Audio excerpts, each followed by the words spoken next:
తీసుకుంటున్నాము. కొంచెం ఇందులో వాటర్ తీసుకోవాలి. సర్ఫ్ లిక్విడ్ని కొంచెం వాటర్లో బాగా డైల్యూట్ చేసుకోవాలి. ఓకే, ఇలా డైల్యూట్ అయిపోయిన తర్వాత డైల్యూట్ అయిపోయిన సోప్ సొల్యూషన్ని మనం ఏదైతే క్లాత్ ఉండాలనుకుంటున్నామో అందులో పోసుకోవాలి. చేశాక నాప్కిన్స్ని ఇందులో డిప్ చేయాలి. డిప్ చేసి సోప్ చేయాలన్నమాట. ఇవి ఒక 4 or 5 minutes, ఒక 5 minutes 10 minutes వరకు సోప్ చేయాలి. వేయాలి. సోప్ చేస్తే అది బాగా నానుతాయి. అప్పుడు మనకి క్లీనింగ్ అనేది ఈజీ అవుతుంది. ఒక టబ్లో సోప్ మనం ఇవన్నీ డిప్ చేసి పెట్టుకున్నాం.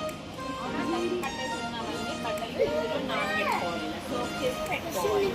తర్వాత అందులో నుంచి మనం వాష్ అయినాక మనకి ఫ్రెష్ వాటర్ కావాలి. అందులో మరి మనం జాడించుకోవాలి కదా బట్టలు.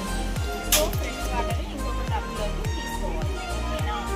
చాలు సోప్ చేసుకున్నాను మురికి ఎక్కడ ఉందో పడుతుంది. ఓకేనా? తర్వాత హ్యాండ్లో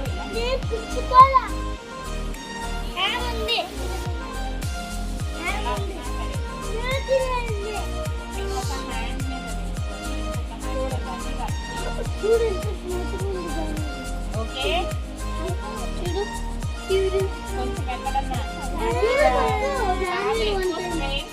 కనిపిస్తే అప్పుడు కొంచెం సోప్ తీసుకొని మళ్ళీ అక్కడ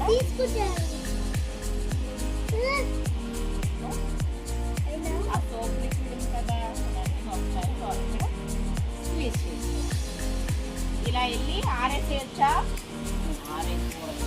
ఇంకో ఇందులో సోప్ సొల్యూషన్ ఉండిపోయింది కదా, ఆ సోప్ సొల్యూషన్ తర్వాత మనకి మురికి పోయేలాగా 2 ఎడ్జెస్ని జాగ్రత్తగా పట్టుకొని చాలు. అలాగే పైకి పెట్టుకోవాలి. ఓకేనా? బట్టల మీద వాటర్ పడకూడదు, కింద దొరలకూడదు, వాటర్ కూడా వేస్ట్ అవ్వకూడదు. చూసుకోవాలి. కొంచెం దూరంగా ఉంటుంది. నాప్కిన్ ఫుల్గా వేసులో జాడించుకొని ప్రోడక్ట్ తెచ్చుకోవాలి. ఓకేనా? ఈజీ అవుతుంది. దాన్ని ఫోల్డింగ్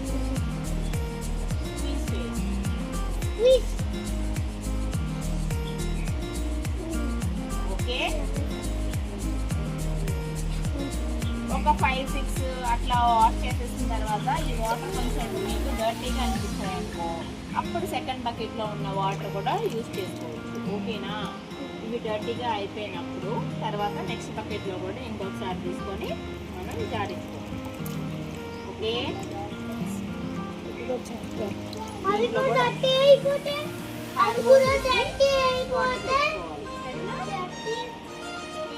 గట్టిగా వాటర్ అన్ని పోయేలా అప్పుడు మనకి తొందరగా ఆడతాయి. చేసామా?